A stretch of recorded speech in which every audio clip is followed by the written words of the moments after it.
Le déguerpissement des citoyens qui habitent le site de la décharge publique de Dar es Salaam n'est toujours pas effectif. Les 20 millions proposés à chacune des familles ont été rejetés, vous le savez. Et 3 semaines après la conférence du ministre de la Ville autour de ces montants donnés à titre de dédommagement, nous sommes allés faire le constat. Sans doute, les concernés sont toujours sur place. Nous sommes au pied de la montagne d'ordures de Dar es Salaam. Une dizaine de personnes a perdu la vie ici l'année dernière. Depuis ce drame survenu en saison des pluies, le gouvernement a entamé des démarches pour reloger les 201 familles qui habitent le site de la décharge. Il propose 20 millions à chacune des familles comme mesure d'accompagnement. La proposition est rejetée par les concernés. Nous ne sommes pas d'accord puisque les 20 millions ne l'arrangent pas. Bon, donc, ça c'est difficilement pour les 20 millions, puisque, par exemple, pour moi ici, moi c'est diré ici à 40 ans et quelques. Bon, donc, si moi quitte ici dans 40 ans et quelques, à cause de 20 millions, bon, donc, moi c'est construit ici à 20 chambres et quelques.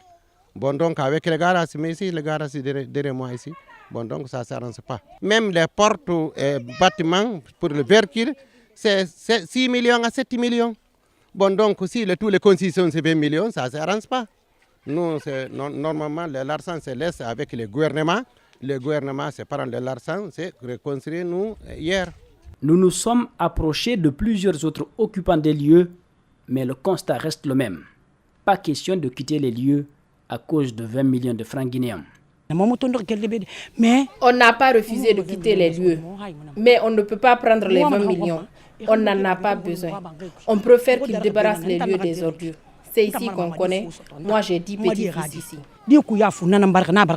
Toutes nos tentatives pour avoir la version des autorités du quartier ont été vaines.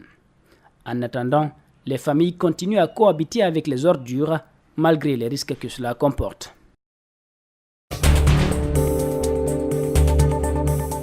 Hors de nos frontières à présent, dans le nord de l'Éthiopie, proche de la frontière érythréenne, le peuple Irob s'inquiète que ces terres reviennent prochainement à l'Érythrée en échange de paix.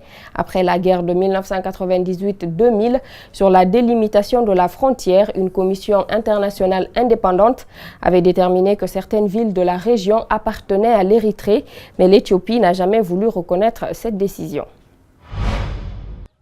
Ici à Alitena, à quelques kilomètres de la frontière érythréenne, les habitants sont inquiets. Cette région au nord de l'Éthiopie est en majorité habitée par le peuple Irob. Depuis l'annonce du Premier ministre le mois dernier de respecter la frontière décidée par une commission internationale, les habitants ont peur de voir leur famille divisée. Cette décision va diviser la population. Si des frères sont séparés, ça va poser des problèmes. C'est pas comme ça qu'il y aura la paix.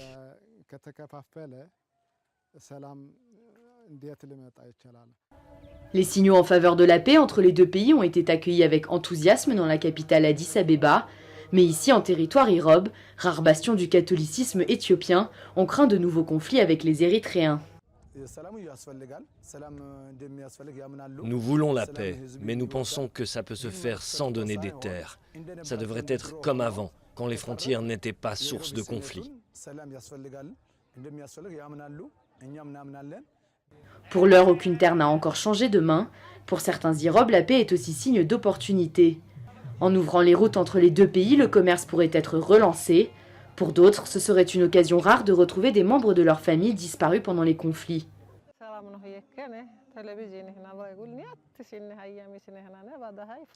Depuis qu'on a appris la nouvelle, on est collé à notre télévision. Si les deux pays font vraiment la paix, peut-être que mon mari reviendra.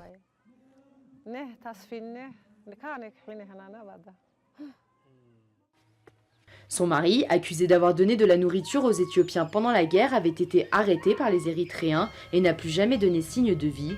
L'espoir renaît dans cette frontière oubliée. Nichés au sommet des montagnes du Lesotho, les skieurs et snowboarders du monde entier se côtoient dans l'une des principales stations de ski d'Afrique qui espère s'imposer comme une destination de sport d'hiver alternative de premier lieu. Non, ce n'est pas une petite station des Alpes à la mi-saison. Nous sommes ici au sommet des montagnes du Lesotho. À 3222 mètres d'altitude se trouve Afriski, la principale station de ski d'Afrique subsaharienne. Un tout petit domaine skiable, très isolé, qui attire touristes et jeunes sportifs en quête de rêve olympique.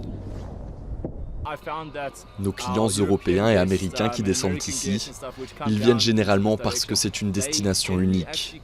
Ils ne viennent pas ici parce que c'est 1 kilomètre de ski, ils ne viennent pas ici parce qu'ils s'attendent à des montagnes massives, ils viennent ici parce qu'ils se disent « c'est génial, du ski en Afrique ». Cette bande blanche d'1 kilomètre constitue la principale piste d'afri-ski, idéale pour les débutants, mais pas que. Connor Wilson est un skieur professionnel sud-africain. Il a participé aux Jeux Olympiques de 2018 à Pyeongchang, en Corée du Sud. Il s'entraîne ici quelques semaines chaque année. Afri-ski m'a été d'une grande aide dans mon entraînement. Je ne pense pas que je serais allé aux Jeux Olympiques d'hiver sans eux. Bien sûr, en Afrique du Sud, nos stations ne sont pas aussi grandes que celles à l'étranger. Mais tenant compte du fait que nous sommes en Afrique, je pense qu'ils ont fait un travail extraordinaire. Pour une journée sur les pistes, il faut compter 50 € par adulte, forfait et équipement compris. Un luxe inaccessible pour les habitants du Lesotho, où le salaire moyen est d'un peu plus de 90 € par mois. Tabang Moubari, lui, est un privilégié. Ce jeune garçon skie ici depuis l'âge de 3 ans, grâce à son père, Ernest, employé de la station.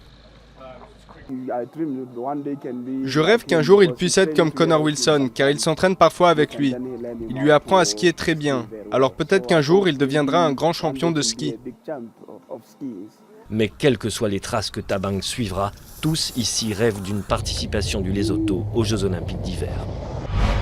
En bref et en image à présent, autour du cou, noué à une bretelle du sac à dos, accroché au rétroviseur, le foulard vert est omniprésent à Buenos Aires et s'est imposé comme le symbole de la lutte pour le droit à l'avortement.